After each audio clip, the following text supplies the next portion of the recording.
फटाक खबर सिर्फ 30 सेकंड में। डाउनलोड कीजिए तक ऐप।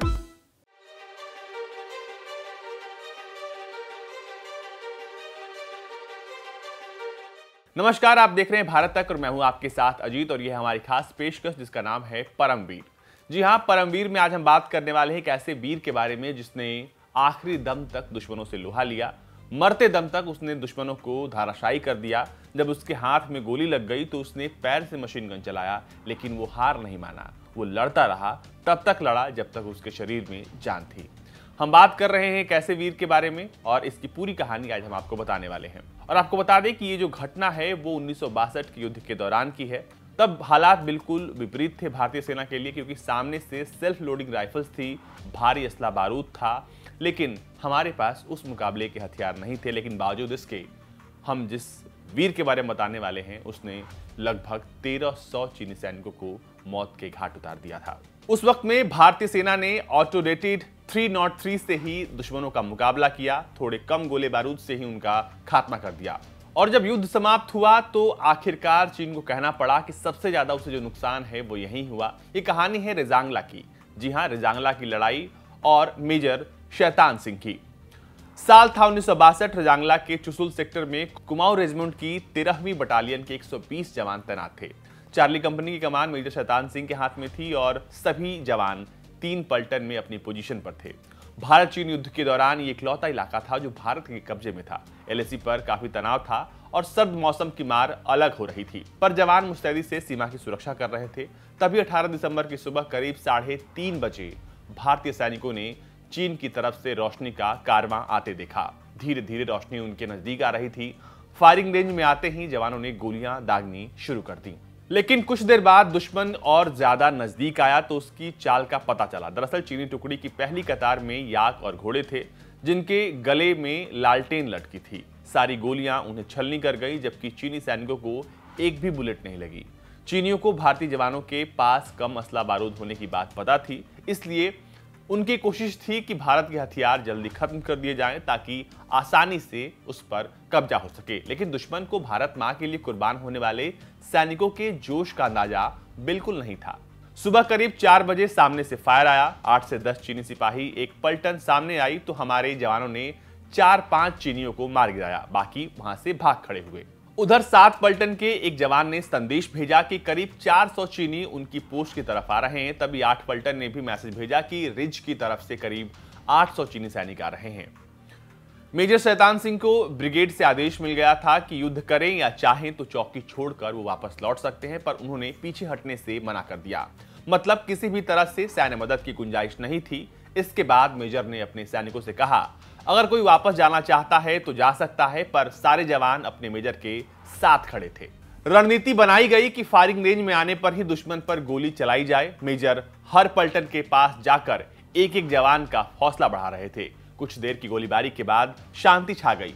7 पलटन से संदेश मिला कि हमने चीनी सैनिकों को खदेड़ दिया है और सभी जवान सुरक्षित हैं। तभी चीनियों का एक गोला भारतीय बंकर में आकर गिरा। मेजर ने मोटार दागने को कहा। चीनी कुछ देर के बाद पैच उस वक्त चीनी कुछ देर के लिए पीछे हट गए। इसके बाद दुश्मन ने भारतीय चौकियों पर एक साथ गोलीबारी शुरू कर दी। हथियार धीरे धीरे और कम हो रहे थे तो मेजर ने जवानों से कहा कि एक फायर पर एक चीनी को मार गिराओ और उनकी बंदूक हथिया लो। हमारे जवान फिर से चीनियों पर भारी पड़ने लगे तो दोगुनी ताकत के साथ वो अधिक संख्या में चीनी वापस लौटे।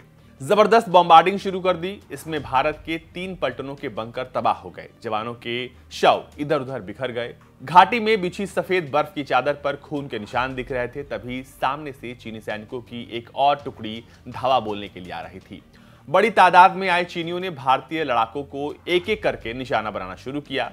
इसी बीच मेजर शैतान सिंह को बाह में शेल का एक टुकड़ा लगा। एक सिपाही ने उनके हाथ में पट्टी बांध दी और आराम करने के लिए कहा, पर घायल मेजर ने मशीन गन मंगाई और उसके ट्रिगर को रस्सी से अपने पैर पर बंधवा लिया। उन्होंने रस्सी की मदद से पैर से फायरिंग करनी शुरू कर दी। तभी एक गोली मेजर के पीठ में आकर लगती है। उनका बहुत खून बह गया था और बार बार उनकी आंखों के सामने अंधेरा छा रहा था। लेकिन जब तक उनके शरीर में खून का एक कतरा था तब तक वो दुश्मन को बख्शने के मूड में एकदम नहीं थे। वो टूटती सांसों के साथ दुश्मन पर निशाना साधते और उन्होंने सूबेदार रामचंद्र यादव को नीचे बटालियन के पास जाने को कहा ताकि वो उन्हें बता सके कि हम कितनी वीरता से लड़े हैं। मगर सूबेदार अपने मेजर को चीनियों के चुंगल में नहीं आने देना चाहते थे, इसलिए उन्होंने शैतान सिंह को अपनी पीठ पर बांधा और बर्फ में नीचे की ओर लुढ़क गए।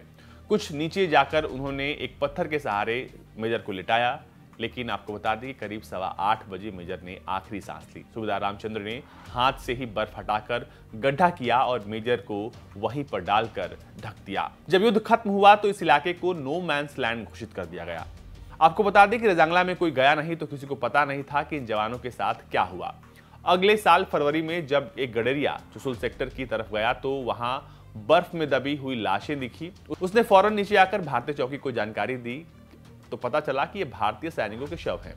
जब शव निकाले गए तो किसी जवान के हाथ में लाइट मशीन गन थी तो किसी के हाथ में ग्रेनेड, किसी की पीठ पर गोली नहीं लगी थी। यानी कि जितने भी सैनिक शहीद हुए थे सब लड़ते लड़ते शहीद हुए थे। उसी में से एक शव था जिसके पैर में रस्सी से मशीन गन बंधी थी और ये पार्थिव शरीर था मेजर शैतान सिंह का। वही मेजर जिनके नेतृत्व में 120 सैनिकों ने 1300 चीनी सैनिकों को मार गिराया था।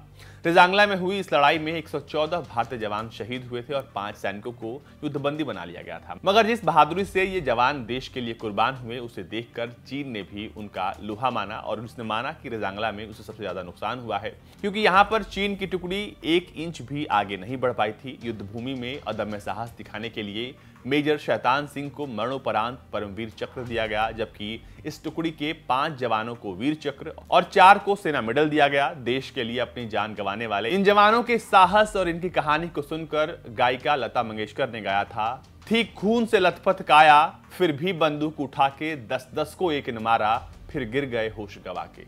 जो पंक्तियां हैं बड़ी मशहूर हैं और ये पंक्तियां जो हैं लता मंगेशकर ने इन जवानों के लिए गाया था। आपको बता दें कि रजांगला में जिस तरह से भारतीय सैनिकों ने चीनी सैनिकों का मुकाबला किया था वो चीन आज तक मानता है कि रजांगला में उसे सबसे ज्यादा नुकसान हुआ और रजांगला की ये लड़ाई आज भी लोगों के जोश को हाई कर देती है।